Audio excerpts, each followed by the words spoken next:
प्लेटो की फिलॉसफी पर ये हमारा थर्ड लेक्चर है। और अब तक आपने देखा कि नॉलेज पॉसिबल है और नॉलेज स्टेबल है, स्टैटिक है।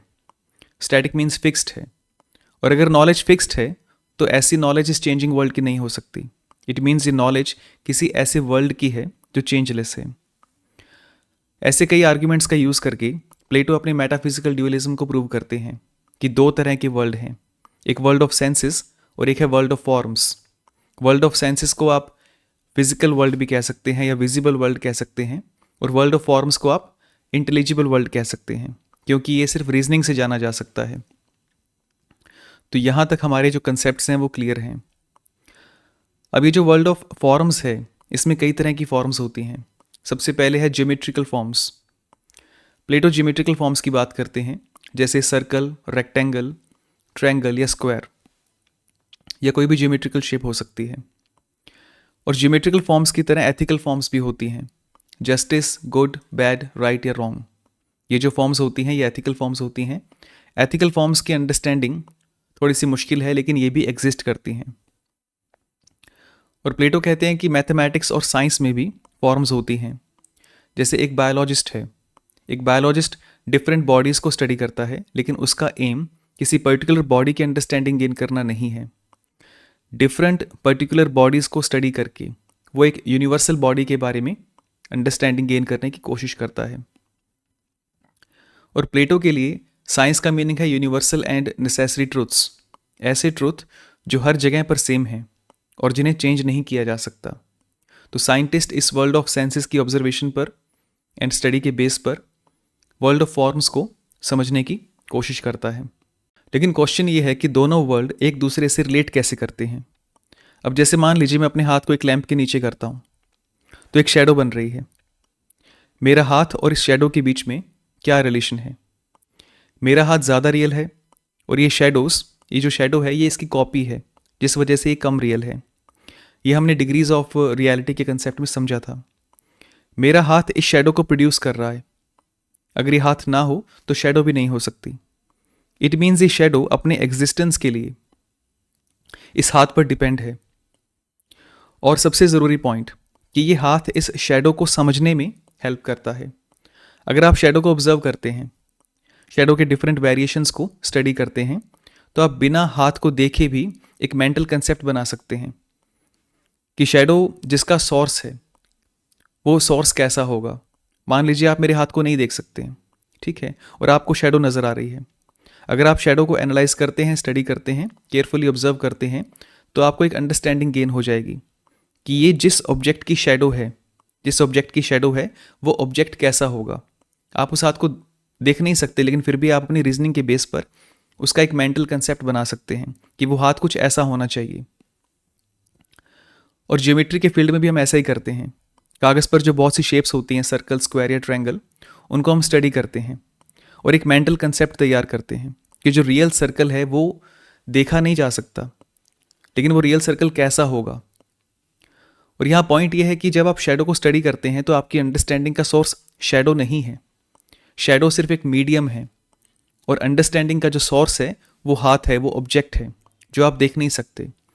इट मीन्स जो हाथ है उसकी वजह से शैडो के डिफरेंट वेरिएशंस को एक मीनिंग मिल रहा है, ठीक है, उसकी एक सेंस बन रही है।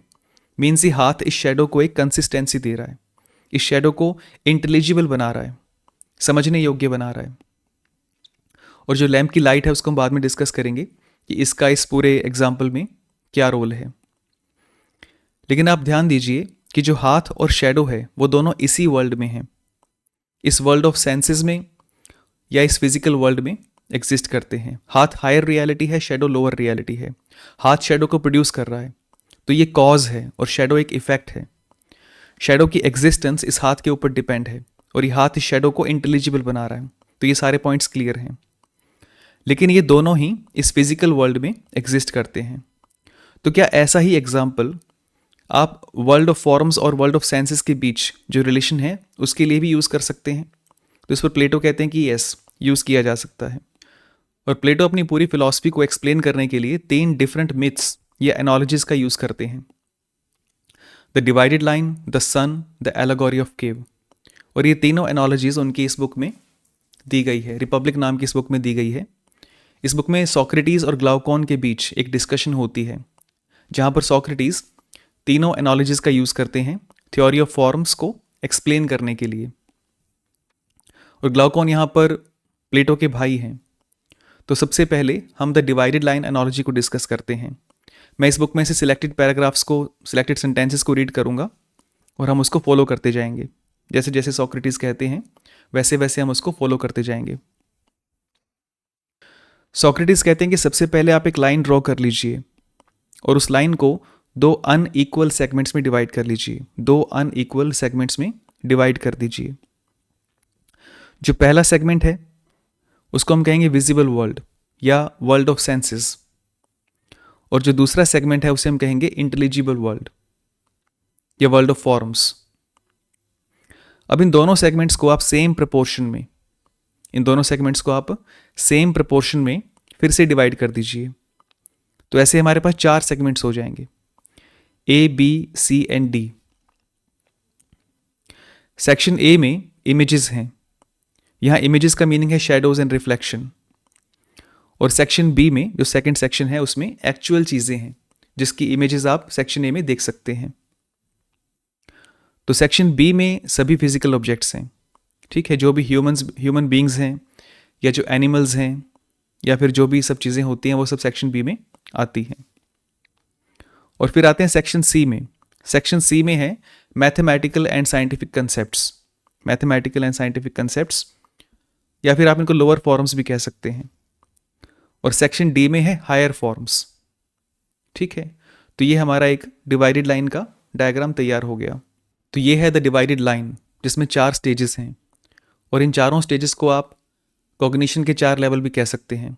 कॉग्निशन एक मेंटल प्रोसेस है जिससे हम किसी भी चीज़ को देखते हैं, समझते हैं और याद करते हैं। हम इन चारों स्टेजेस को स्टेप बाय स्टेप डिस्कस करेंगे। तो जो सेक्शन ए है वो है लोवेस्ट लेवल ऑफ कॉग्निशन। ये ऐसा लेवल है जहाँ पर एक पर्सन शेडोज़ को ही सच मान लेता है। उसका माइंड एक ऐसी डल स्टेट में है कि जो उसे बताया जा रहा है, जो उसे दिखाया जा रहा है, वही उसके लिए सच है। इस कॉग्निटिव स्टेट को प्लेटो इकासिया कहते हैं। इकासिया का कोई परफेक्ट इंग्लिश ट्रांसलेशन नहीं है, लेकिन फिर भी हम इसको इमेजिनेशन कह सकते हैं। और सेक्शन बी जो है उसमें विजिबल ऑब्जेक्ट्स हैं।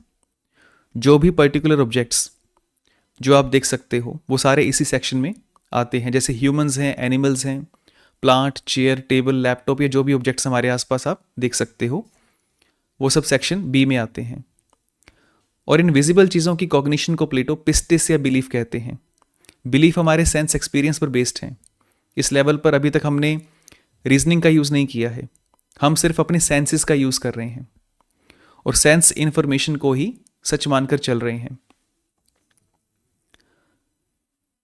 ये बिलीफ ट्रू भी हो सकता है और फॉल्स भी हो सकता है। आपको याद होगा हमने थ्योरी ऑफ नॉलेज को डिस्कस किया था। प्लेटो कहते हैं कि बिलीफ और नॉलेज में डिफरेंस होता है। बिलीफ ट्रू या फॉल्स दोनों हो सकता है, लेकिन नॉलेज हमेशा ट्रू होती है।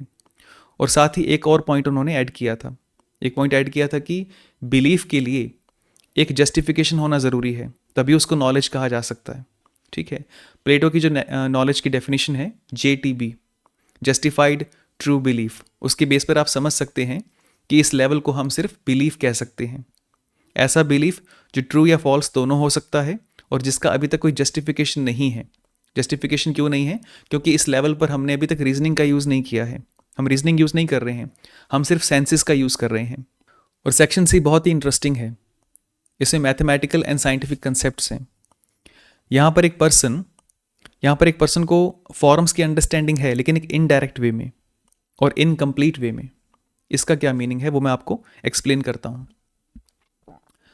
फर्स्ट पॉइंट ये कि इस लेवल पर हम विजिबल डायग्राम्स और मॉडल्स की हेल्प से फॉर्म्स की अंडरस्टैंडिंग गेन कर रहे हैं।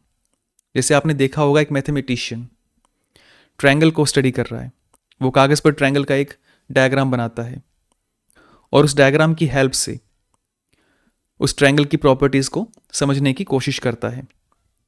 अब जो ट्रायंगुलैरिटी की फॉर्म है जो अपने आप में एग्जिस्ट करती है, वो मैथमेटिशियन उसी फॉर्म को स्टडी कर रहा है, लेकिन एक इनडायरेक्ट वे में, क्योंकि वो इमेजेस का यूज़ कर रहा है, डायग्राम्स का यूज़ कर रहा है। और इमेजेस और डायग्राम्स पर्टिकुलर ऑब्जेक्ट्स होते हैं और मैथमेटिशियन अच्छी तरह से जानता है कि मैं इन पर्टिकुलर डायग्राम्स की प्रॉपर्टीज़ को फाइंड नहीं कर रहा हूँ, मैं इस डायग्राम की हेल्प से उस फॉर्म के बारे में अंडरस्टैंडिंग गेन कर रहा हूँ। अब यहाँ फॉर्म की अंडरस्टैंडिंग तो है लेकिन एक इनडायरेक्ट वे में है, और हम यहाँ फॉर्म्स को डायरेक्टली स्टडी नहीं करते हैं लेकिन उन फॉर्म्स की शेडोज़ को स्टडी कर रहे हैं। कागज़ पर जो ट्रायंगल है, जो उसका डायग्राम बना है, वो एक शेडो है, एक पुअर रिप्रेजेंटेशन है उस रियल फॉर्म का। अब ध्यान से देखिए यहाँ पे क्या हो रहा है। सेकेंड स्टेज पर हम फिजिकल ऑब्जेक्ट्स को ऑब्जर्व कर रहे हैं अपनी सेंसेस का यूज़ करके, और उस सेंस इन्फॉर्मेशन को ही सच मानकर बैठे हैं, ठीक है। लेकिन थर्ड स्टेज पे हम सेंसेस का यूज़ कर रहे हैं और साथ में रीजनिंग पावर का भी यूज़ कर रहे हैं। अपनी रीजनिंग पावर का यूज़ करके उस चेंजिंग ऑब्जेक्ट्स के पीछे जो अनचेंजिंग फॉर्म है उसके बारे में सोच रहे हैं। यहाँ पर एक थॉट प्रोसेस चल रहा है। हम डायरेक्टली फॉर्म्स के टच में नहीं हैं लेकिन एक कंसेप्चुअल अंडरस्टैंडिंग जो है उसको बिल्ड कर रहे हैं। हम समझ रहे हैं कि कुछ ऐसा है जो चेंजलेस है, जो एटर्नल है, और ये सिर्फ मैथमेटिक्स में नहीं है, ये सभी साइंसेज में होता है। अब जैसे मान लीजिए मैंने आपको एग्जांपल दिया था बायोलॉजिस्ट का। बायोलॉजिस्ट अलग अलग बॉडीज़ को स्टडी कर रहा है लेकिन उसका एम किसी पर्टिकुलर बॉडी के बारे में जानना नहीं है, वो एक यूनिवर्सल बॉडी के बारे में अंडरस्टैंडिंग गेन करने की कोशिश कर रहा है। ऐसी प्रॉपर्टीज़ जो सभी ह्यूमन बॉडीज़ में कॉमन हो, जो सब पे अप्लाई किया जा सके।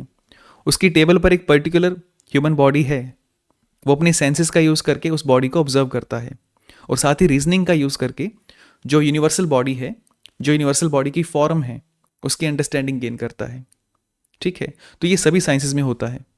अब इसी स्टेज में जो सेकंड पॉइंट है समझने के लिए, जो सबसे ज़रूरी है, उसको डिस्कस करते हैं। प्लेटो कहते हैं कि जो मैथमेटिकल एंड साइंटिफिक नॉलेज होती है वो कुछ एक्सियोम्स पर बेस्ड होती है। एक्सियोम्स का मीनिंग है कुछ ऐसी प्रोपोजिशंस जिन्हें हम क्वेश्चन नहीं करते, जिन्हें हम सेल्फ एविडेंट कहते हैं, और उन्हीं एक्सियोम्स के बेस पर हम कंक्लूजन्स को डिड्यूस करते जाते हैं। जैसे आपने यूक्लिड की प्लेन ज्योमेट्री को स्टडी किया होगा, उनकी ज्योमेट्री में कुछ एक्सियोम्स हैं, जैसे दो पॉइंट्स को मिलाकर एक स्ट्रेट लाइन ड्रॉ की जा सकती है, एक स्ट्रेट लाइन को दोनों दिशाओं में इन्फिनिटी तक एक्सटेंड किया जा सकता है, और एक सेंटर पॉइंट और एक रेडियस की हेल्प से आप एक सर्कल को ड्रॉ कर सकते हैं। तो ऐसे उनके कुछ एक्सियोम्स हैं और इन एक्सियोम्स को हम सेल्फ एविडेंट कहते हैं। सेल्फ एविडेंट का मीनिंग है कि इन्हें प्रूव करने की नीड नहीं है और ये पहले से ही प्रूव्ड हैं, अपने आप ही प्रूव्ड हैं। और इन्हीं एक्सियोम्स के बेस पर यूक्लिड नए कंक्लूजन्स को डिड्यूस करते जाते हैं। जो मैथमेटिक्स के फील्ड से नहीं है उनको मैं एक बार एक्सप्लेन कर देता हूँ कि ये चीज़ क्या होती है। जैसे मान लीजिए हम 5 एक्सियोम्स को सच मानकर चलते हैं, A, B, C, D और E। ये पांचों एक्सियोम्स सेल्फ एविडेंट हैं, ठीक है, इन पे हमें कोई डाउट नहीं है, इन्हें प्रूव करने की नीड नहीं है। और फिर हम डिड्यूस करते हैं कि अगर A, D और E ये ट्रू हैं तो F भी ट्रू होगा, ठीक है। अगर A, D, E ट्रू है तो F भी ट्रू होगा। तो ऐसे हमने एक कंक्लूजन फाइंड कर लिया। अब हमारे पास 6 कंक्लूजन्स हो गए, 5 एक्सियोम्स जो सेल्फ एविडेंट हैं और 6th वो जो हमने 5 एक्सियोम्स के बेस पर प्रूव कर लिया। हम फिर से डिड्यूस करते हैं, हम कहते हैं कि अगर A, B और F ये तीनों ट्रू हैं तो G भी ट्रू होगा, ठीक है। तो हमारे पास एक नया कंक्लूजन आ गया। फिर आगे हम डिड्यूस करते हैं कि अगर F और G ये दोनों ट्रू हैं तो H भी ट्रू होगा। तो ऐसे हम सेल्फ एविडेंट एक्सियोम्स के बेस पर न्यू कंक्लूजन्स को डिड्यूस करते जाते हैं। यानी अगर ये 5 प्रीमिसेस ट्रू हैं तो और क्या क्या ट्रू हो सकता है वो सब हम फाइंड करते जाते हैं, उन सबको हम डिड्यूस करते जाते हैं। और ये सभी साइंसेज में होता है। जैसे ज्योमेट्री है वैसे ही अरिथमेटिक में भी होता है। अरिथमेटिक के अंदर भी एक्सियोम्स होते हैं, जैसे आपने पियानो एक्सियोम्स के बारे में सुना होगा, जिनका यूज़ हम नेचुरल नंबर को डिफाइन करने के लिए करते हैं। पियानो एक्सियोम्स के बेस पर हम अरिथमेटिक के जो बेसिक ऑपरेशंस हैं उनको परफॉर्म करते हैं और साथ ही बहुत से कॉम्प्लेक्स जो प्रूफ्स होते हैं उनको भी रिड्यूस करते हैं। और फिजिक्स के अंदर भी एक्सियोम्स होते हैं। जैसे एक एक्सियोम है कि every effect has a cause, her effect का कोई ना कोई कॉज ज़रूर होता है और कॉज इफेक्ट से पहले होता है। तो जो बेसिक फिजिक्स है उसमें इस एक्सियोम्स को सेल्फ एविडेंट माना जाता है। इवन बहुत से कॉम्प्लेक्स सब्जेक्ट्स हैं जैसे एथिक्स, उसके अंदर भी एक्सियोम्स होते हैं। एथिक्स में हम ये मानकर चलते हैं कि ह्यूमन एक्शन जो होते हैं, ह्यूमन के पास फ्री विल होती है, क्योंकि उसके पास फ्री विल होगी तभी हम उसके एक्शंस को राइट या रॉन्ग कह सकते हैं। तो प्लेटो कहते हैं कि मैथमेटिक्स और साइंस की जो भी ब्रांचेस हैं वो कुछ ऐसी प्रीमिसेस से शुरू होती हैं जिन्हें हम सेल्फ एविडेंट मान कर चलते हैं। उन्हें एक्सियोम्स, डेफिनेशंस या पोस्टुलेट्स कहते हैं, और इन्हीं सेल्फ एविडेंट प्रीमिसेस के बेस पर हम नए कंक्लूजन्स को डिड्यूस करते जाते हैं। तो ये कंक्लूजन्स तभी ट्रू हो सकते हैं जब ये एक्सियोम्स ट्रू होंगे, और एक्सियोम्स को हम कभी क्वेश्चन नहीं करते, इन्हें सेल्फ एविडेंट बोलकर छोड़ दिया जाता है। तो आप देख सकते हैं कि ये जो सारा सिस्टम है ये हवा में अटका रहता है और इसका कोई सॉलिड फाउंडेशन नहीं है। आप कुछ बातों को सच मानकर चलते हैं, उनके बेस पर आगे से आगे नॉलेज बिल्ड करते रहते हैं, सब कुछ प्रूव करते रहते हैं, लेकिन जो फाउंडेशन है, जो फाउंडेशन आपने बनाया है, जो अजम्पशंस आप लेकर चल रहे हैं, उसको आपने अभी तक प्रूव नहीं किया है। ठीक है, अगर बाई चांस कोई एक भी एक्सियोम फॉल्स निकल जाए तो क्या होगा? नॉलेज की जो सारी बिल्डिंग है वो गिर जाएगी। तो ये जो थर्ड सेक्शन है, सेक्शन सी, इस कॉग्निटिव लेवल को प्लेटो कहते हैं डायोनिया। डायोनिया का मीनिंग है डिस्कर्सिव थिंकिंग। ये एक तरह की चेन है जो कुछ अजम्पशन से शुरू होती है और आगे चलती जाती है। ठीक है, इसको हम इंग्लिश में क्या कहते हैं? थिंकिंग या अंडरस्टैंडिंग।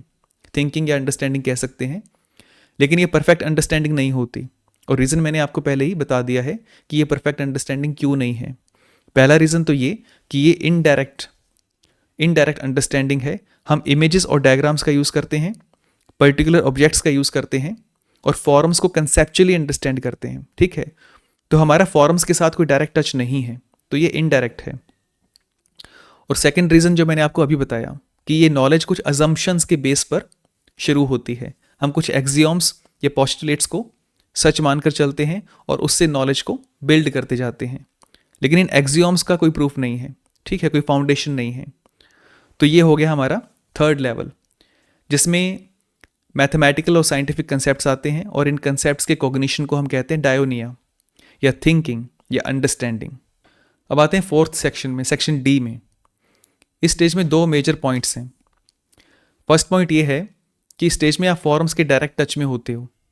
इससे पहले वाली स्टेज में हमने फॉर्म्स को समझने के लिए इमेजेस का यूज़ किया था, डायग्राम्स का यूज़ किया था, लेकिन इस स्टेज में आप कोई मीडियम यूज़ नहीं करते। आपकी जो अंडरस्टैंडिंग है वो एकदम डायरेक्ट है। इसको हम डायरेक्ट इंट्यूशन भी कह सकते हैं। ठीक है, आप ट्रायंगल की फॉर्म को स्टडी करने के लिए उसकी शेडो का यूज़ नहीं करते, उसकी पुअर ड्राइंग का यूज़ नहीं कर रहे हो। ठीक है, आप डायरेक्टली उस फॉर्म को ही स्टडी कर रहे हो, उसके प्योरेस्ट एंड परफेक्ट फॉर्म के अंदर। और सेकंड पॉइंट ये है कि इसमें रीजनिंग की जो मूवमेंट है वो बैकवर्ड होती है। वो कैसे? इससे पहले वाली स्टेज में आपने कुछ एक्सियोम्स को सच मानकर, कुछ अजम्पशंस को सच मानकर, सेल्फ एविडेंट मानकर उनसे कंक्लूजन को डिड्यूस करना शुरू कर दिया, यानी आपकी जो रीजनिंग की मूवमेंट है वो फॉरवर्ड हो गई। लेकिन इस स्टेज में क्या होगा? इसमें आप फॉरवर्ड नहीं जाते हो, आप पीछे की ओर मुड़ते हो और उन एक्सियोम्स और अजम्पशंस को ही देखते हो, उन एक्सियोम्स को जिन्हें आप सच मानकर चल रहे थे। ठीक है, सच मानकर चले जा रहे थे, अब उन्हीं एक्सियोम्स को आप एग्जामिन करते हो, ये जानने की कोशिश करते हो कि वो जो एक्सियोम्स है वो कहाँ से आ रही हैं, उन एक्सियोम्स का फाउंडेशन क्या है। तो ऐसे आप बैकवर्ड चलते जाते हो और उस फर्स्ट प्रिंसिपल को फाइंड करते हो, उस सुप्रीम फॉर्म को फाइंड करते हो, और जो बाकी सभी एक्सियोम्स का बेस है, जो बाकी सभी एक्सियोम्स का फाउंडेशन है, उसको आप फाइंड करते हो। यूक्लिड ने अपनी ज्योमेट्री के लिए 5 पोस्टुलेट्स दिए थे, और उन पोस्टुलेट्स के बेस पर बहुत ही एडवांस और बहुत ही कॉम्प्लेक्स थ्योरम्स को प्रूव किया था, और ज्योमेट्री की एक बहुत ही ह्यूज नॉलेज बिल्ड की थी। 2000 साल तक हम सभी उन पोस्टुलेट्स को सेल्फ एविडेंट मानते रहे, लेकिन उसके बाद कुछ मैथमेटिशियन थे जिन्होंने उनके 5th पोस्टुलेट को चैलेंज किया, एग्जामिन किया, और ये प्रूव किया कि उनका जो 5th पोस्टुलेट है वो कंसिस्टेंट नहीं है। तो प्लेटो कहते हैं कि ये जो आप अजम्पशंस लेकर चल रहे हो, जिनको आप सेल्फ एविडेंट मान रहे हो, ये अजम्पशंस ही हैं, ये हाइपोथेसिस हैं, और इन अजम्पशंस के बेस पर आप जो सिस्टम बिल्ड कर रहे हो वो भी हाइपोथेटिकल सिस्टम होगा। तो आप अपने सर को घुमाओ और इन अजम्पशंस के पीछे देखो। लेकिन ये डायरेक्टली फॉर्म्स को स्टडी करना बिना किसी मीडियम के और एक्सियोम्स को एग्जामिन करना, ये होगा कैसे? इस मेथड को प्लेटो कहते हैं द डायलेक्टिक मेथड, और ये एक टेक्निक है, एक फिलोसॉफिकल टेक्निक है, फिलोसॉफिकल डायलॉग की, जिससे हम अजम्पशंस को क्वेश्चन करते हैं और एक सिस्टमैटिक क्वेश्चन आंसर के तरीके से हम बैकवर्ड जाते हैं और सोर्स तक पहुंचते हैं, और उस सोर्स तक पहुंचते हैं जिसको हम कहते हैं फर्स्ट प्रिंसिपल, यानी प्लेटो जिसको कहते हैं फर्स्ट प्रिंसिपल। और ये टेक्निक हमने सोक्रेटिस की वीडियो में डिस्कस की थी, लेकिन प्लेटो इस टेक्निक को और भी एडवांस लेवल पर यूज़ करते हैं, बहुत ही एडवांस लेवल पर यूज़ करते हैं। लेकिन ये टेक्निक एग्जैक्टली कैसे यूज़ होती है, वो कैसे यूज़ करते थे, इसका कोई रिटन रिकॉर्ड नहीं है। प्लेटो इस टेक्निक को अपनी एकेडमी में यूज़ करते थे, और इस पर मेरी कुछ फाइंडिंग्स हैं जो मैं फिलॉसफी ऑफ मैथमेटिक्स की लेक्चर सीरीज में आपसे शेयर करूंगा। तो ये जो स्टेज है सेक्शन डी, प्लेटो इसको नॉइसिस कहते हैं। नॉइसिस का मीनिंग है इंटेलिजेंस। ये एक डायरेक्ट इंट्यूशन है बिना किसी मीडियम के। इस लेवल पर हम फॉर्म्स को उनकी बिल्कुल प्योर सेंस में अंडरस्टैंड करते हैं, ठीक है। और प्लेटो कहते हैं कि फुल सेंस में ये जो कॉग्निशन होती है इसको नॉलेज कहा जा सकता है। मतलब ये जो इस लेवल पर जो कॉग्निशन होती है, इस लेवल पर जो कॉग्निटिव स्टेट होती है, उसी को ही हम नॉलेज कह सकते हैं सही मायने में। लेवल सी और लेवल डी को अगर आप कंपेयर करते हैं तो आपको एक मैथड्स में डिफरेंस मिलेगा। लेवल सी के जो मैथड्स हैं उसको हम कहते हैं method of mathematics and sciences, और सेक्शन डी के जो मैथड है उसको हम कहते हैं the method of dialectic. Mathematical sciences में और फिलॉसफी में क्या डिफरेंस है वो इन्हीं मैथड की वजह से क्लियर होता है। मैथमेटिकल साइंसेज में हम कुछ एक्सियोम्स को, कुछ डेफिनेशंस को, पोस्टुलेट्स को सेल्फ एविडेंट मानकर चलते हैं, एक स्टार्टिंग पॉइंट मानकर चलते हैं, और एक कंस्ट्रक्टिव वे में वहाँ से हम नॉलेज को डिड्यूस करते जाते हैं, जैसे मैंने आपको पहले बताया था। लेकिन फिलॉसफी में हम ऐसा नहीं करते। फिलॉसफी में हम उन एक्सियोम्स को, पोस्टुलेट्स को हाइपोथेसिस की तरह ट्रीट करते हैं और उनके फाउंडेशन को फाइंड करने की कोशिश करते हैं।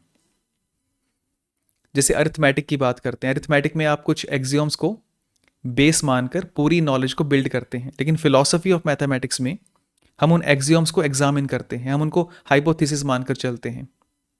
और नंबर क्या है, एडिशन क्या होता है, स्क्वायर और जो एंगल है उसका बेस क्या है, ये सभी एक्सियोम्स को हम एग्जामिन किया जाता है। और जैसे अगर फिलॉसफी ऑफ साइंस की बात करते हैं तो हम उन मैथड्स को स्टडी करते हैं जिन मैथड्स को साइंटिस्ट यूज़ करते हैं। जैसे इंडक्शन एक मैथड है जो सभी साइंटिस्ट यूज़ करते हैं, लेकिन वो इस मैथड को क्वेश्चन नहीं करते। लेकिन फिलॉसफी में हम इस मैथड को एग्जामिन करते हैं कि क्या ये मैथड कंसिस्टेंट है भी या नहीं। और जैसे आप जानते हैं कि लॉजिक एक पार्ट है फिलॉसफी की स्टडी का, तो कई बार स्टूडेंट से पूछते हैं कि लॉजिक तो सभी डिसिप्लिन्स में यूज़ होता है, लेकिन फिलॉसफी से इसको इतना ज़्यादा रिलेट क्यों करते हैं, इसका क्या रीज़न है। तो उनकी बात सही है कि जो साइंटिस्ट हैं, जो मैथमेटिशियंस हैं, इंजीनियर, लॉयर, सभी जो लोग हैं वो लॉजिक का यूज़ करते हैं। लेकिन फिलॉसफी में हम लॉजिक को सिर्फ यूज़ नहीं करते हैं, हम लॉजिकल सिस्टम को स्टडी करते हैं, ठीक है। हम जब कहते हैं कि कोई पर्सन जो है वो बहुत एक अच्छा लॉजिशियन है, तो इसका मीनिंग ये होता है कि उसको मेटा लॉजिक की बहुत ही डीप अंडरस्टैंडिंग है। लॉजिक एक तरह की कार है, साइंटिस्ट इस कार को बहुत अच्छे से ड्राइव कर सकते हैं, लेकिन लॉजिशियन को पता है कि कार का जो इंजन है वो कैसे काम करता है। तो फिलोसोफर्स एक्सियोम्स को अजम्पशन ही मानते हैं, उन्हें सेल्फ एविडेंट मानकर नहीं चलते। इसलिए हम सभी एक्सियोम्स को एग्जामिन करते हैं। जैसे रिलीजन में क्या होता है, रिलीजन में हम ये मानकर चलते हैं कि एक गॉड है और गॉड की कुछ कमांड्स हैं जो हमें फॉलो करनी है। लेकिन फिलॉसफी ऑफ रिलीजन में हम ऐसा नहीं मानते। फिलॉसफी ऑफ रिलीजन में हम सबसे पहले क्वेश्चन करते हैं कि क्या गॉड एग्जिस्ट करता है, क्या गॉड एग्जिस्ट करता है। और सेकंड डिफरेंस आपको ये मिलेगा कि अदर साइंसेस में हम पर्टिकुलर ऑब्जेक्ट्स का यूज़ करते हैं यूनिवर्सल अंडरस्टैंडिंग को गेन करने के लिए। हम कोई ना कोई मीडियम यूज़ करते हैं जनरल अंडरस्टैंडिंग गेन करने के लिए। लेकिन डायलैक्टिक में या फिलॉसफी में हम पर्टिकुलर ऑब्जेक्ट्स का यूज़ नहीं करते, हम जनरल एंड एब्स्ट्रैक्ट कंसेप्ट्स को डायरेक्टली स्टडी करते हैं। तो ये दो मेजर डिफरेंसेस हैं जो आप सेक्शन सी में और डी में देख सकते हैं, मैथमेटिकल साइंसेस में और डायलैक्टिक में, ठीक है। धीरे धीरे आपको ये सब क्लियर हो जाएगा। अगर आपको पूरी तरह से समझ नहीं भी आ रहा है तो कोई इशू नहीं है, धीरे धीरे आपको ये चीज़ें समझ आने लग जाएंगी। तो आपने देखा कि हमने मैथमेटिक्स के एग्जाम्पल्स का यूज़ करके प्लेटो की डिवाइडेड लाइन को समझने की कोशिश की। अब एक रियल लाइफ एग्जाम्पल का यूज़ करते हैं और इस मेटाफर को थोड़ा और समझने की कोशिश करते हैं। तो फर्स्ट एग्जाम्पल हम लेते हैं एक हॉर्स का जिसका नाम है फीडो। तो सबसे लोवेस्ट लेवल जो है इमेजिनेशन का, यहाँ पर एक पर्सन है जिसने कभी किसी हॉर्स को देखा नहीं है, उसने सिर्फ हॉर्स के बारे में बातें सुनी हैं। तो आप कह सकते हैं कि वो पर्सन जो है, वो बातें जो उसने सुनी है वो वर्बल इमेजेस हैं रियल हॉर्स की। हमारे हॉर्स का नाम है फीडो, तो वो पर्सन इस लेवल पर सिर्फ फीडो की परछाई तक सीमित है, मतलब सिर्फ उसकी बातें ही जानता है, उसके बारे में सिर्फ सुना है उसने, उसने एक्चुअल हॉर्स को देखा नहीं है कभी। और फिर सेकंड लेवल है बिलीफ का। यहाँ पर एक पर्सन है जिसने फीडो को देखा है या फिर और भी हॉर्सेस को देखा हो सकता है, लेकिन उसकी अंडरस्टैंडिंग सिर्फ सेंसरी एक्सपीरियंस तक सीमित है, लिमिटेड है। यहाँ वो अपनी सेंसेस का यूज़ कर रहा है, रीज़न का यूज़ नहीं कर रहा है। लेकिन फिर भी वो इस लेवल पर एक क्रूड एम्पिरिकल साइंस डेवलप कर सकता है। जैसे मान लीजिए वो हॉर्स रेस में पैसे लगाता है और वो ये देखता है कि अगर किसी हॉर्स की थाइज किसी खास शेप की हैं तो वो तेज़ दौड़ सकता है, या फिर किसी हॉर्स की जो चेस्ट है वो हैवी है तो वो तेज़ दौड़ सकता है। तो ऐसे वो सिर्फ सेंस इंफॉर्मेशन के बेस पर एक साइंस डेवलप कर सकता है, ठीक है। लेकिन इसको हम नॉलेज नहीं कह सकते क्योंकि उसको रीज़न नहीं पता किसी हॉर्स की चेस्ट फॉर्मेशन का उसकी स्पीड के साथ क्या कनेक्शन है, क्या रिलेशन है, और ऐसा क्यों होता है, ठीक है। इसके लिए उसके पास कोई जस्टिफिकेशन नहीं है क्योंकि वो सिर्फ सेंसेस का यूज़ कर रहा है, सेंस नॉलेज पर काम कर रहा है। फिर थर्ड लेवल है थिंकिंग का। यहाँ पर एक पर्सन है जो बायोलॉजिस्ट है। उस बायोलॉजिस्ट ने पर्टिकुलर हॉर्सेस को ऑब्जर्व करके और अपनी साइंटिफिक एंड मैथमेटिकल रीजनिंग का यूज़ करके हॉर्सनेस की जो फॉर्म है उसकी कंसेप्चुअल अंडरस्टैंडिंग को गेन किया है। वो हॉर्स की एनाटॉमी, जेनेटिक्स और बिहेवियर को लॉजिकल एंड एविडेंशियल बेस पर समझता है। ये एक डीपर नॉलेज है। और उसके बाद है फोर्थ स्टेज, इंटेलिजेंस की। इसको हम कहते हैं प्योर फिलोसॉफिकल नॉलेज। इस लेवल पर एक पर्सन है जो हॉर्सनेस की फॉर्म को डायरेक्टली कॉम्प्रिहेंड करता है बिना किसी फिजिकल मीडियम के। ये एक परफेक्ट एंड डायरेक्ट नॉलेज है जिसमें किसी भी सेंसरी इन्फॉर्मेशन का यूज़ नहीं है। सेंसरी इन्फॉर्मेशन मीन्स इस लेवल पर हम फिजिकल ऑब्जेक्ट्स या डायग्राम्स का यूज़ नहीं करते हैं। और साथ ही ये नॉलेज किसी भी अजम्पशन पर बेस नहीं है, जैसे किसी भी एक्सियोम्स पर बेस नहीं है। ये प्योर नॉलेज है जिसे ट्रू विजडम कहा जा सकता है। अनकंडीशनल, अनहाइपोथेटिकल और रैशनल इंट्यूशन कहा जा सकता है। अगर आप चाहो तो हम मॉडर्न एग्जाम्पल का भी यूज़ कर सकते हैं। जैसे आजकल आर्टिफिशियल इंटेलिजेंस बहुत ज़्यादा ट्रेंड में चल रहा है, तो आर्टिफिशियल इंटेलिजेंस या एआई की नॉलेज को हम डिवाइडेड लाइन पर कैसे प्लॉट कर सकते हैं। तो हम ट्राई करके देखते हैं कि क्या होता है। फर्स्ट लेवल आपको पता है इमेजिनेशन का, जहाँ पर एक पर्सन ने एआई को सिर्फ मूवीज़ में देखा है या फिर एआई की सिर्फ बातें सुनी हैं, तो उसकी जो नॉलेज है वो सिर्फ इल्यूजन पर बेस्ड है, इमेजिनेशन पर बेस्ड है। उसकी नॉलेज का रियलिटी से कोई रिलेशन नहीं है, रियलिटी से कोई रिलेशन नहीं है। और सेकंड लेवल पर एक पर्सन है जो एआई का यूज़ करता है, जैसे हम ग्रामरली का यूज़ करते हैं, चैट जीपीटी या जेमिनी का यूज़ करते हैं। हम एआई के साथ इंटरेक्ट कर रहे हैं, ठीक है, लेकिन हमें ये नहीं पता कि वो काम कैसे करता है। जैसे हम एक कार ड्राइव करते हैं, हम कार ड्राइव करते हैं लेकिन हम ये नहीं जानते कि उसका इंजन कैसे काम करता है। और थर्ड लेवल पर हम एआई की साइंस को स्टडी करते हैं, जैसे डेटा प्रोसेसिंग है, मशीन लर्निंग है, और कंप्यूटर साइंस है, मैथमेटिक्स, न्यूरो साइंस और गेम थ्योरी। इस तरह के जो सब्जेक्ट्स हैं उनको हम स्टडी करते हैं और देखते हैं कि एआई काम कैसे करता है, ये अंदर से वर्किंग कैसे होती है इसकी। और फोर्थ लेवल पर हम वर्किंग से बहुत ज़्यादा आगे निकल जाते हैं। इस लेवल पर हम एआई के असेंस को स्टडी करते हैं कि एआई का जो असेंशियल नेचर है वो क्या है, इंटेलिजेंस क्या है, और क्या एआई इस इंटेलिजेंस को क्रिएट कर सकता है, इंटेलिजेंस क्रिएट करने का मीनिंग क्या है। या फिर कॉन्शियसनेस की बात कर सकते हैं कि एआई कॉन्शियस है या नहीं है, और कॉन्शियसनेस है तो किस सेंस में कॉन्शियस है। यहाँ पर थिंकिंग, अंडरस्टैंडिंग, अवेयरनेस, इंटेलिजेंस, इस तरह के जो एब्स्ट्रैक्ट कंसेप्ट्स हैं इनको स्टडी करने की कोशिश करते हैं। और एआई के केस में फोर्थ स्टेज बहुत ज़्यादा कॉम्प्लिकेटेड हो जाती है क्योंकि इसमें ह्यूमन और टेक्नोलॉजी से रिलेटेड जो भी सब्जेक्ट्स हो सकते हैं वो सभी एक पॉइंट पर आकर मिल जाते हैं। तो इसको हम किसी और दिन डिटेल से डिस्कस करेंगे, बहुत इंटरेस्टिंग रहेगा मुझे लगता है। अब बात करते हैं फर्स्ट प्रिंसिपल की। आप देख सकते हैं कि जो भी हायर स्टेज है वो अपने से लोअर स्टेज को ज़्यादा इंटेलिजिबल बनाती है। It means higher stage lower stage को बेटर वे में समझने में हेल्प करती है। जैसे जो पहली स्टेज है, पहली स्टेज पर शेडोज़ और इमेजेस हैं, लेकिन जो पर्सन सेकंड स्टेज पर आ जाता है ठीक है, वो इन शेडोज़ को और बेटर वे में समझ सकता है। और जो पर्सन थर्ड स्टेज पर है वो सेकंड स्टेज को और बेटर वे में समझ सकता है। इट मीन्स जो हायर लेवल की नॉलेज है वो लोअर स्टेज की नॉलेज को क्लियर एंड अंडरस्टैंडेबल बनाती है। इट मीन्स आप जितना ऊपर जाते जाएंगे उससे लोअर स्टेजेस की जो नॉलेज है और ज़्यादा क्लियर होती जाएगी। एक अल्टीमेट एंड हाईएस्ट पॉइंट ऐसा आएगा जहाँ सब कुछ क्लियर होगा। और दूसरा आप ये भी नोट कीजिए कि जैसे जैसे हम हायर लेवल पर जाते हैं हम और ज़्यादा एब्स्ट्रैक्ट रियल में चले जाते हैं। जैसे जैसे हम ऊपर जाएंगे, जैसे मान लीजिए शैडो से हम शुरू करते हैं, एक पर्टिकुलर ऑब्जेक्ट पर जाते हैं और फिर रीजनिंग का यूज़ करके और ऊपर जनरल ऑब्जेक्ट्स को समझते हैं। सेकेंड स्टेज पर हम पर्टिकुलर्स की बात कर रहे हैं, लेकिन थर्ड स्टेज पर हम जनरल प्रिंसिपल्स या कंसेप्ट्स की बात कर रहे हैं और उससे और ऊपर जाएंगे तो हमारा सब्जेक्ट मैटर और ज़्यादा एब्स्ट्रैक्ट हो जाएगा। इसको आप कैसे समझेंगे? जैसे मान लीजिए इस पूरे स्ट्रक्चर को आप एक पिरामिड की तरह सोचिए, ठीक है। आप पिरामिड के जितने लोअर लेवल पर हैं उतनी ही आपकी नॉलेज कंडीशनड है, उतनी ही आपकी नॉलेज डिपेंडेंट है, उतनी ही क्रूड है। और आप जैसे जैसे पिरामिड में ऊपर की ओर जाते हैं कंडीशंस कम हो जाती हैं, डिपेंडेंसी कम हो जाती है और नॉलेज एब्स्ट्रैक्ट हो जाती है, ठीक है। और प्लेटो कहते हैं कि इस पिरामिड में या इस डिवाइडेड लाइन के अंदर एक हाईएस्ट पॉइंट है।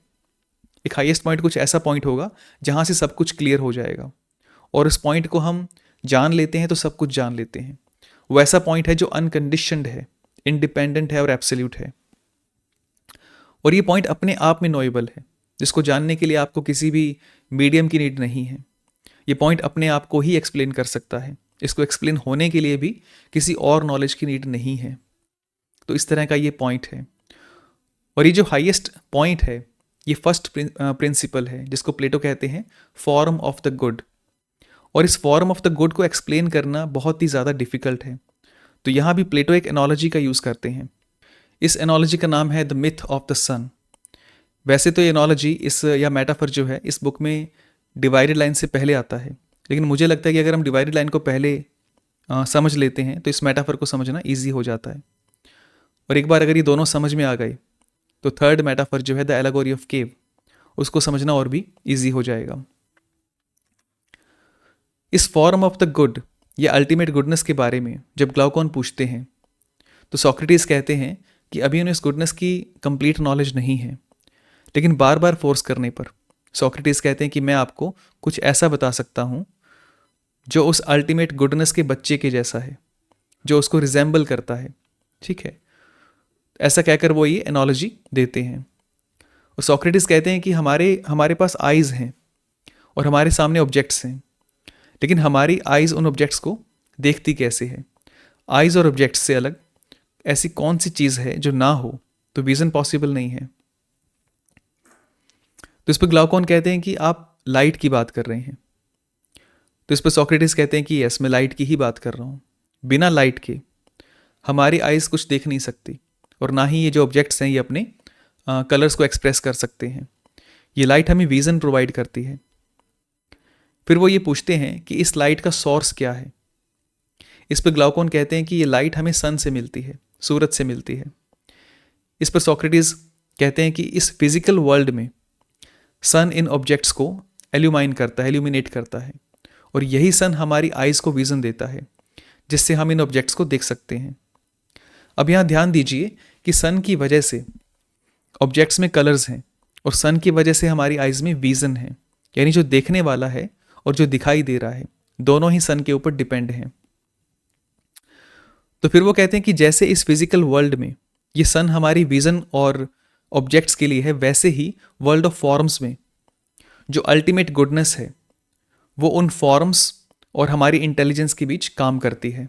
सन और गुडनेस को कंपेयर करने के लिए वो 3 पॉइंट्स को मेंशन करते हैं कि जैसे सूरज फिजिकल ऑब्जेक्ट्स को विजिबल बनाता है, वैसे ही the form of the goodness अपने से लोअर लेवल पर जो भी नॉलेज होती है उसको इंटेलिजिबल बनाता है, मीनिंगफुल बनाता है। इंटेलिजिबल का मीनिंग है कि अंडरस्टैंडेबल या समझने योग्य बनाना, एक क्लैरिटी प्रोवाइड करना। और सेकंड पॉइंट है कि सन और आइज के बीच में एक एफिनिटी होती है। एफिनिटी का मीनिंग है एक kind of similarity, modern science में हम कह सकते हैं कि हमारी आइज़ इस तरह से डेवलप हुई हैं कि हम सूरज की लाइट का कुछ जो पार्ट है उसको देख सकते हैं। सूरज की लाइट का एक ब्रॉड स्पेक्ट्रम होता है और वो जो ब्रॉड स्पेक्ट्रम है, हमारी आइज़ उसका छोटा सा पार्ट देख सकती हैं। ठीक है, इसलिए सोक्रेटिस कहते हैं कि जो हमारी आइज़ और जो सन है उसके बीच में एक एफिनिटी है, एक सिमिलैरिटी है, जिससे ये विज़न पॉसिबल होता है। और यही एफिनिटी उस अल्टीमेट गुडनेस और हमारी सोल के बीच में है। और इसी एफिनिटी की वजह से हम उन फॉर्म्स को समझ पाते हैं, और हम इंटेलिजेंस को गेन कर सकते हैं। और एक थर्ड पॉइंट है कि जो सन है वो इस फिजिकल वर्ल्ड में ह्यूमंस को, एनिमल्स को, लाइफ को प्रोड्यूस करता है और नॉरिश भी करता है। तो इसी वे में हम सपोज कर सकते हैं कि जो अल्टीमेट गुडनेस है वो कोई डेड या लाइफलेस चीज़ नहीं है, वो एक क्रिएटिव एंड एक्टिव फोर्स है। और ये लास्ट पॉइंट थोड़ा सा कंट्रोवर्शियल है। इस लास्ट पॉइंट की वजह से जो रिलीजियस थिंकर्स थे उस टाइम के, उन्होंने अल्टीमेट गुडनेस को गॉड के साथ रिलेट करके देखा। और आगे चलकर ये जो पॉइंट है इसने वेस्टर्न रिलीजियस माइंड को बहुत ज़्यादा इन्फ्लुएंस किया। और अगर हम डिवाइडेड लाइन को एक बार फिर से देखते हैं तो सन आपको विजिबल वर्ल्ड का जो सेक्शन है उसमें सबसे टॉप पर मिलेगा। विजिबल वर्ल्ड में ये सन जो है फिजिकल ऑब्जेक्ट्स के ओरिजिन का सोर्स है, उनको नॉरिश भी करता है, उनको कलर भी प्रोवाइड करता है। और सबसे लोएस्ट लेवल पर जो शेडोज़ हैं वो भी इसी सन की वजह से होती हैं। और अगर हम गुडनेस की बात करें तो ये आपको यहाँ वर्ल्ड ऑफ फॉर्म्स में सबसे टॉप पर मिलेगा। वो भी सेम वही काम करता है जो फिजिकल वर्ल्ड में सन काम करता है। तो ये दोनों सेम है एक तरह से। तो इस एनालॉजी से वो एक्सप्लेन करते हैं कि द फॉर्म ऑफ गुड कैसा है, द अल्टीमेट गुडनेस का जो नेचर है वो कैसा है। लेकिन यहाँ आप ध्यान दीजिए कि प्लेटो के लिए अल्टीमेट गुडनेस या द फॉर्म ऑफ गुड कोई डेड या लाइफलेस चीज़ नहीं है। प्लेटो के लिए ह्यूमन बीइंग, ह्यूमन पर्सन जो है वो सिर्फ एक नोवर नहीं है। ह्यूमन के ऐसे बहुत से क्वेश्चंस हैं जो सोशल, पॉलिटिकल, रिलीजियस और एथिकल क्वेश्चंस हैं। इसलिए प्लेटो कहते हैं कि जो हाईएस्ट रियलिटी है वो हमारे इन सभी क्वेश्चंस का आंसर है। इसलिए वो एफिनिटी की बात करते हैं। वो मानते हैं कि एक ह्यूमन पर्सन और एक अल्टीमेट रियलिटी एक सिंगल यूनिटी है। इसलिए जो हाईएस्ट फॉर्म है वो सिर्फ हमें नॉलेज प्रोवाइड नहीं करती है, ठीक है, वो नॉलेज के साथ साथ हमारी जो डिमांड्स हैं, जैसे जस्टिस की डिमांड या ब्यूटी की डिमांड, वो उन डिमांड्स को भी पूरा करती है और हमारी लाइफ को एक मीनिंग भी प्रोवाइड करती है। द फॉर्म ऑफ गुड की अंडरस्टैंडिंग ही उनके लिए विजडम है। और डिवाइडेड लाइन में वो एक्सप्रेस करते हैं कि उस विजडम तक पहुंचने के लिए एक पर्सन को सबसे लोवेस्ट पॉइंट से सबसे हाईएस्ट पॉइंट तक जाना होगा। जैसे जैसे हम हाईएस्ट लेवल पर जाते हैं हमारी सोल हायर रियलिटी के कांटेक्ट में आती है और इस पूरे प्रोसेस को वो एक मेटाफर या माइथोलॉजिकल स्टोरी से एक्सप्लेन करते हैं। और माइथोलॉजिकल स्टोरीज भी एक तरह की आर्ट की फॉर्म्स होती हैं। जब कोई बात इतनी गहरी हो जिसको एक्सप्रेस करने के लिए हमारे पास वर्ड्स ना हो, ठीक है, तब एक इमेजिनेटिव रिक्रिएशन किया जाता है और उस इमेजिनेटिव रिक्रिएशन से दूसरे पर्सन को इमेजिन या एक्सपीरियंस करवाने की कोशिश की जाती है। तो जब भी फिलॉसफी में ऐसा कोई पॉइंट आता है जब ऐसे किसी मिथ का यूज़ किया गया हो, तो आप समझ जाना कि अब हम किसी ऐसे पॉइंट पर आ गए हैं जो बहुत ही ज़रूरी पॉइंट है। और माइथोलॉजी को समझने के लिए आपको एक बहुत ही डिफरेंट माइंडसेट की नीड होती है। इसको समझना इजी नहीं है। आपका माइंडसेट ऐसा होना चाहिए कि आप उस स्टोरी को सीरियस तो ले रहे हैं, ठीक है, लेकिन लिटरल नहीं ले रहे हैं, क्योंकि उसका कोई हिस्टोरिकल ट्रुथ नहीं है, लेकिन उस स्टोरी में एक एटर्नल ट्रुथ ज़रूर है। उसमें कुछ ना कुछ एटर्नल ट्रुथ ज़रूर होगा, उसमें हिस्ट्री नहीं होगी। तो बात करते हैं कि ऐसे ड्रामेटिक मिथ की जो प्लेटो अपनी बुक रिपब्लिक में लिखते हैं, जहाँ सोक्रेटिस ग्लाउकोन को समझा रहे हैं कि डिवाइडेड लाइन पर जो लोवेस्ट पॉइंट है उससे हाईएस्ट पॉइंट तक जाने का जो प्रोसेस है वो कैसा होगा। एक माइंड कैसे इमेजिनेशन से शुरू करता है और कैसे अल्टीमेट विजडम को अचीव करता है। तो सोक्रेटिस कहते हैं ग्लूकोन से कि इमेजिन करो कि ज़मीन के नीचे एक लंबी सी गुफा है। गुफा का जो एंट्री पॉइंट है वो बाहर की ओर ओपन होता है, खुले में ओपन होता है। और उस एंट्री पॉइंट से जब नीचे जाते हैं तो सबसे लास्ट में एक जगह बनी हुई है जहाँ पर प्रिजनर्स को रखा गया है। प्रिजनर्स यानी कैदियों को रखा गया है। और ये जो कैदी हैं ये बहुत ही स्ट्रेंज हैं। ये कैदी अपने बचपन से वहीं कैद हैं। इन कैदियों का फेस दीवार की ओर है और इनके हाथ और पैर जो बड़ी बड़ी लोहे की चेन्स हैं उनसे बंधे हुए हैं, और इनके सर को भी इस तरह से फिक्स किया गया है कि ये अपना सर जो है घुमा नहीं सकते। और इन कैदियों के पीछे कुछ दूरी पर एक ऊंची सी दीवार है जहाँ पर एक आग जल रही है, और उस आग और इन कैदियों के बीच में एक रास्ता बना हुआ है। उस रास्ते पर कुछ लोग अपने सर पे सामान रखकर चलते रहते हैं, और वो लोग आपस में बात भी करते रहते हैं। और उन लोगों के पास जो सामान है उनके सर पर, उस आग की वजह से उस सामान की परछाई सामने की दीवार पर पड़ती है, और जो कैदी हैं उस दीवार पर सिर्फ उन परछाइयों को देख सकते हैं। ठीक है, वो कैदी उस दीवार पर बनी परछाइयों को ही सच मानते हैं, और जो पीछे लोग बात कर रहे हैं उनकी आवाज़ को वो सुनते हैं। उनकी आवाज़ को जब वो सुनते हैं उन्हें ऐसा लगता है कि ये जो आवाज़ है ये परछाइयों से आ रही है, मतलब परछाइयाँ उनसे बोल रही हैं। तो सोक्रेटिस ये सब बता रहे हैं और ग्लूकोन सुन रहे हैं, और ग्लूकोन सोच रहे हैं कि बहुत ही स्ट्रेंज केव है, बहुत ही स्ट्रेंज गुफा है, और ये जो कैदी हैं ये भी बहुत ही स्ट्रेंज हैं।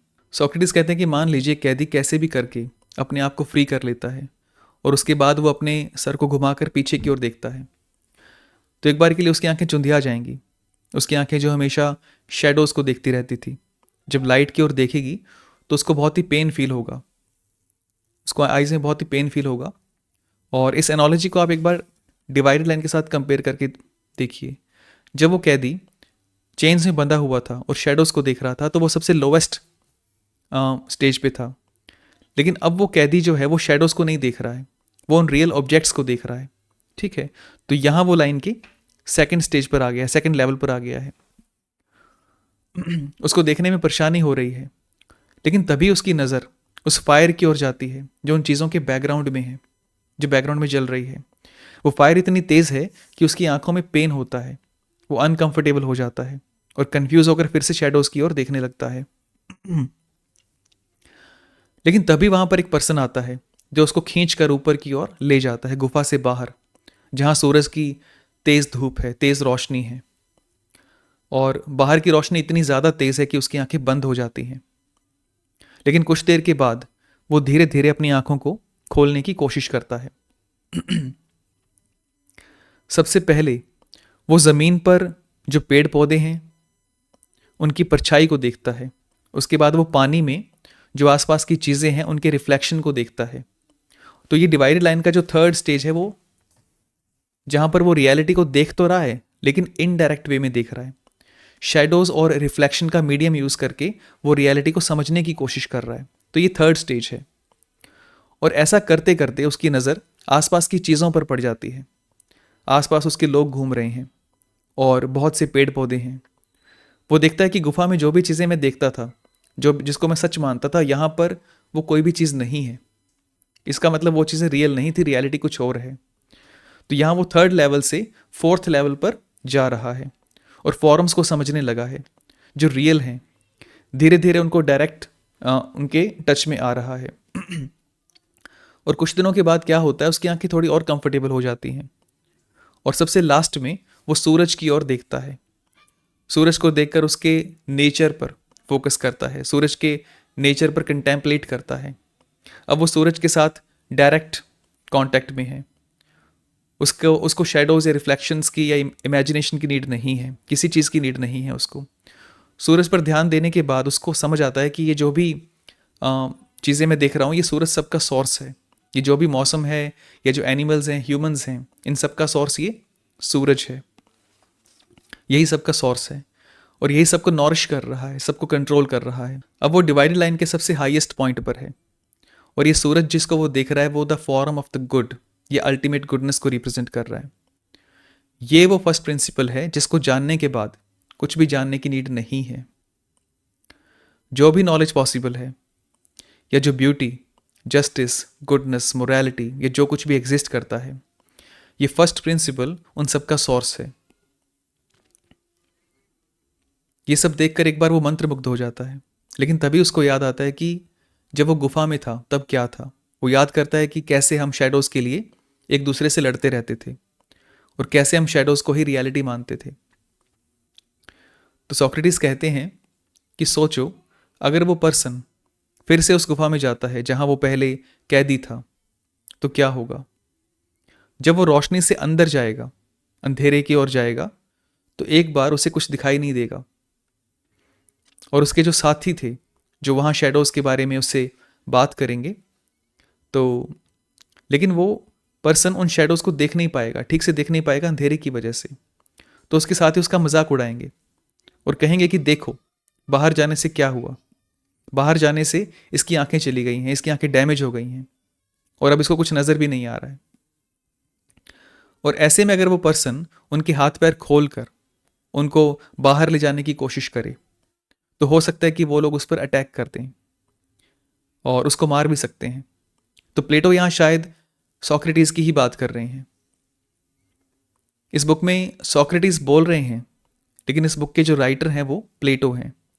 तो शायद प्लेटो याद कर रहे हैं कि कैसे सोक्रेटिस ने सबको ट्रुथ की ओर ले जाने की कोशिश की और सबने सोक्रेटिस के साथ क्या किया, उनके ही अगेंस्ट हो गए। और सोक्रेटिस के साथ क्या हुआ था ये तो आपको पता ही है। फिर सोक्रेटिस ग्लाउकॉन से कहते हैं कि डिवाइडेड लाइन से इस एनालॉजी को कंपेयर करो। गुफा में जो भी हो रहा है वो डिवाइड लाइन पर हमारा फिजिकल वर्ल्ड है, वो फिजिकल वर्ल्ड को डिनोट करता है। वहाँ जो आग जल रही है वो हमारा सूरज है, और वहाँ जो ऑब्जेक्ट्स हैं और उनकी शेडोज़ भी है। गुफा के अंदर जो भी है वो विजिबल वर्ल्ड है, लेकिन हमारी सोल धीरे धीरे विजिबल वर्ल्ड से इंटेलिजिबल वर्ल्ड की ओर ऊपर की ओर जाती है। और गुफा के बाहर जो सूरज है वो फॉर्म ऑफ द गुडनेस को डिनोट करता है, और यही सबसे हाईएस्ट नॉलेज है जिसे हम विजडम या इंटेलिजेंस कहते हैं। और इस एलेगोरी का मीनिंग आप समझ गए होंगे कि कैसे हम इग्नोरेंस से विजडम की ओर जाते हैं, कैसे हम अंधेरे से रोशनी की ओर जाते हैं, और कैसे हम इग्नोरेंस की वजह से शैडोज़ के लिए फाइट करते हैं, एक दूसरे से लड़ते रहते हैं, एक दूसरे से हेट करते हैं। लेकिन कैसे जब विजडम अटेन कर लेते हैं तो हमारा नेचर चेंज होता है। फिर हम इग्नोरेंट लोगों पे दया करते हैं, हम फिर से गुफा में जाने को तैयार हो जाते हैं और फिर से उन इग्नोरेंट लोगों की हेल्प करने के लिए हम रेडी हो जाते हैं। तो ये हमारे अंदर एक चेंज आता है। वैसे तो स्टोरी में सब कुछ क्लियर हो जाता है, लेकिन यहाँ पर कुछ पॉइंट्स हैं जो डिस्कस करने बहुत ही ज़रूरी हैं। और फर्स्ट पॉइंट बहुत ही सिंपल है कि सिर्फ शेडोज़ के बेस पर हम एक क्रूड साइंस डेवलप कर सकते हैं। शेडोज़ को ऑब्जर्व करके हम उनका सीक्वेंस देख सकते हैं, उनका ऑर्डर, उनकी मूवमेंट के बेस पर हम एक सिस्टम डेवलप कर सकते हैं। जैसे मान लीजिए एक लोकल कार मैकेनिक है, वो बस अपने एक्सपीरियंस के बेस पर एक सिस्टम डेवलप कर लेता है कि कार के इंजन को कैसे रिपेयर किया जाता है, कैसी आवाज़ हो तो कौन सा नट हमें टाइट करना है जिससे आवाज़ दूर हो जाएगी, या फिर अगर कार स्टार्ट ना हो तो कौन सी वायर लूज़ है। ठीक है, तो ये एक प्योर एम्पिरिकल सिस्टम है जिसमें उसको इस बात का रीज़न नहीं पता, वो बस ट्राई करके देखता है और धीरे धीरे समझ जाता है कि क्या करना है। लेकिन इसको नॉलेज नहीं कह सकते, क्योंकि आप जानते हैं कि नॉलेज के लिए जस्टिफिकेशन ज़रूरी है। नॉलेज हम तब कह सकते हैं जब उसको इंजन के अंदर का सिस्टम पता हो, उसकी वर्किंग के प्रिंसिपल्स पता हो, जो भी चीज़ें होती हैं उसके पीछे का जस्टिफिकेशन रीज़न पता हो, जैसे थर्मोडायनामिक्स, कंबस्शन, फ्लूइड डायनामिक्स और इलेक्ट्रिकल सिस्टम्स के बारे में उसे जानकारी हो, तभी उसको नॉलेज कहा जा सकता है। सेकेंड पॉइंट एक ज़रूरी पॉइंट है। जब सोक्रेटिस कहते हैं कि कोई पर्सन फोर्सफुली अपने आप को फ्री कर लेता है और अपने सर को घुमाकर पीछे की ओर देखता है, तो ये सेंटेंस मुझे बहुत ही मीनिंगफुल लगा। पीछे की ओर देखना, इसका मतलब है हम कंक्लूजन को नहीं देख रहे हैं, हम उन एक्सियोम्स को देख रहे हैं जहां से वो कंक्लूजन्स आ रहे हैं। जैसे हमने पहले डिस्कस किया था डिवाइडेड लाइन में, जहां हम डायलेक्टिक को डिस्कस करते हैं कि आप एक्सियोम्स को समझकर आगे की ओर नहीं जाते हो, आप आगे जाने से पहले एक्सियोम्स को एग्जामिन करते हो, आगे जाने से पहले एक्सियोम्स को चेक करते हो, और आप देखते हो कि जिन एक्सियोम्स का यूज़ करके मैं ये जो नॉलेज है बिल्ड कर रहा हूं, क्या वो एक्सियोम्स अपने आप में साउंड हैं। तो एक टीचर का काम आपको सिर्फ शेडोज़ दिखाना नहीं है। शेडोज़ मतलब कंक्लूजन्स या रेडीमेड आंसर्स जो आप दीवार पर देखते रहते हैं। टीचर का काम है आपकी आइज़ को राइट डायरेक्शन में पॉइंट करना, गुफा से बाहर की ओर जो रोशनी है उस डायरेक्शन में पॉइंट करना। और आजकल की जो एजुकेशन हम देख रहे हैं वो एक इंडॉक्ट्रिनेशन के जैसा है। ज़्यादा से ज़्यादा शेडोज़ को आपके माइंड में भरने की कोशिश की जा रही है। रेडीमेड कंक्लूजन्स और इन्फॉर्मेशन से आपके माइंड को भरा जा रहा है। और ये काम जो जितना फास्ट कर सकता है वो उतना ही अच्छा टीचर माना जाता है आजकल के हिसाब से। लेकिन ट्रू एजुकेशन का मीनिंग इससे बिल्कुल उल्टा है। ट्रू एजुकेशन है आपको राइट डायरेक्शन में पॉइंट करना। अगर स्टूडेंट ब्लाइंड नहीं है तो वो स्लाइड को देख ही लेगा, और हो सकता है कि उसकी आइज़ पहले कंफर्टेबल फील ना करें या उसकी आइज़ में पेन हो, लेकिन एक टाइम ऐसा आएगा जब वो उस लाइट को, उस गुडनेस को, उस ब्यूटी को, उसके सोर्स को अटेन कर लेगा। और आप जो भी न्यूज़ में देखते हैं, टीवी में देखते हैं, सोशल मीडिया की हेडलाइंस में देखते हैं, वो सिर्फ शेडोज़ हैं, और उन्हीं शेडोज़ के बेस पर आप अपनी एक अंडरस्टैंडिंग बिल्ड कर रहे हैं। कौन से साबुन से नहाना है और कौन से पॉलिटिशियन को वोट देना है, छोटा डिसीजन हो या बड़ा डिसीजन हो, आप उन शेडोज़ के बेस पर डिसाइड करते हैं। एक फिलॉसफर सिर्फ आइडियाज़ को स्टडी नहीं करता है, वो उन आइडियाज़ को एग्जामिन भी करता है और उन आइडियाज़ के बियॉन्ड जाता है। अगर आप एक फिलॉसफर बनना चाहते हैं तो आपको एक क्रिटिकल एंड एक्टिव माइंडसेट की नीड है। एक ऐसा माइंड जो बहुत ही शांत है लेकिन फिर भी अलर्ट है। एक ऐसा माइंड जो न्यू आइडियाज़ के लिए ओपन है लेकिन उसमें क्वेश्चन करने का भी साहस है। ऐसा माइंड जो बहुत ही बोल्ड है लेकिन फिर भी बहुत ही थॉटफुल है। अगर आप हर बात को आंखें बंद करके सच मान लेते हैं तो आप कभी ट्रुथ को अनकवर नहीं कर सकते। जो सर्च करता है, जो चैलेंज करता है और जो क्वेश्चन करता है, फिलॉसफी उनके लिए बनी है। तो ये आपको डिसाइड करना है कि आपको एक फॉलोअर बनना है या फिर आपको एक थिंकर बनना है। और थर्ड पॉइंट जो मुझे इस एलेगोरी में बहुत ज़्यादा अच्छा लगा वो ये कि जब एक पर्सन सूरज को देख लेता है, विजडम को अटेन कर लेता है, उसके बाद वो फिर से उसी गुफा में लौट जाता है अपने दोस्तों की हेल्प करने के लिए। प्लेटो कहते हैं कि ह्यूमन एक सोशल एनिमल है, हम एक लार्ज सोसाइटी का छोटा सा पार्ट हैं। विजडम या वेलनेस का मीनिंग सिर्फ इंडिविजुअल पर्सन तक लिमिटेड नहीं है। वेलनेस का मीनिंग है सबका वेलबींग। लेकिन प्लेटो कहते हैं कि ये आइडिया डेंजरस भी हो सकता है। जब आप किसी पर्सन को फ्री करने की कोशिश करोगे या उसको गुफा से बाहर लाने की कोशिश करते हो तो सकता है कि वो आप पर ही अटैक कर दे, जैसे सोक्रेटिस के साथ हुआ था। सबने मिलकर सोक्रेटिस का ही मर्डर कर दिया था। लेकिन आपको याद रखना है कि जब भी किसी सोक्रेटिस का मर्डर होगा तो एक प्लेटो का जन्म भी जरूर होगा। लेकिन इस एलेगोरी में दो क्वेश्चंस ऐसे हैं जो कोई नहीं पूछता। पहला क्वेश्चन तो ये है कि अगर ये प्रोसेस इतना ज़्यादा मुश्किल है तो कोई क्यों इसको फॉलो करेगा। शैडोज को देखना इजी है और फ्री होना मुश्किल है। लाइट को देखना, फिर बाहर आना, फिर बाहर आकर सूरज को देखना इतना मुश्किल है तो कोई क्यों ऐसा करेगा। ऐसे में सब इग्नोरेंस को ही चूज करेंगे। विजडम के लिए पहले आपको अपने बिलीव्स और अपने प्रेजुडिस से बाहर आना होगा, और जो इल्यूजन्स हैं और जो शैडोज हैं जो आपको कंफर्टेबल लगते हैं उन्हें भी छोड़ना होगा। और उसके बाद एक लॉन्ग एंड स्लो प्रोसेस है जिसमें आपको इंटेलेक्चुअल एंड मॉरल एफर्ट्स की नीड होगी। तो कोई क्यों ऐसा करना चाहेगा, ये एक बहुत बड़ा क्वेश्चन है। इसका आंसर हमें प्लेटो की बुक सिम्पोजियम में मिलता है। सिम्पोजियम बुक में कई फ्रेंड्स हैं जो लव के बारे में अपने अपने विचार शेयर करते हैं, और वहीं सोक्रेटिस भी होते हैं जो अपना एक्सपीरियंस शेयर करते हैं। तो सोक्रेटिस कहते हैं कि लव एंड ब्यूटी के बारे में एक बार मेरी डिस्कशन एक वाइज लेडी से हुई, और उस वाइज लेडी का नाम था डायोटिमा, और उनके जो आइडियाज़ थे उन्हें बहुत ज़्यादा अच्छे लगे। वो कहते हैं कि हम सभी लवर्स हैं, हम सभी हैप्पीनेस चाहते हैं, जो ब्यूटीफुल, जो गुड है उसको अटेन करना चाहते हैं, और वो भी हमेशा के लिए। और यही लव हमें मोटिवेट करता है आगे बढ़ने के लिए। एक छोटा सा फिजिकल अट्रैक्शन एक लविंग रिलेशनशिप में बदल जाता है, और यही लव आगे चलकर और मीनिंगफुल हो जाता है जब ये किसी ग्रुप के लिए हो, किसी अच्छे काम के लिए, या वर्ल्ड पीस के लिए भी हो सकता है। और ये लव हमें मोटिवेट करता है हाईएस्ट लेवल पर जाने के लिए, जहाँ पर हम अल्टीमेट गुडनेस या अल्टीमेट ब्यूटी को हमेशा के लिए अटेन करते हैं। अगर हम मॉडर्न सेंस में सिंपोजियम के इस डिस्कशन को एक्सप्लेन करने की कोशिश करें तो शायद हमें और ज़्यादा बेटर वे में समझ आ सकता है। इस डिस्कशन में जो कंसेप्ट है उसको हम कहते हैं द लैडर ऑफ लव।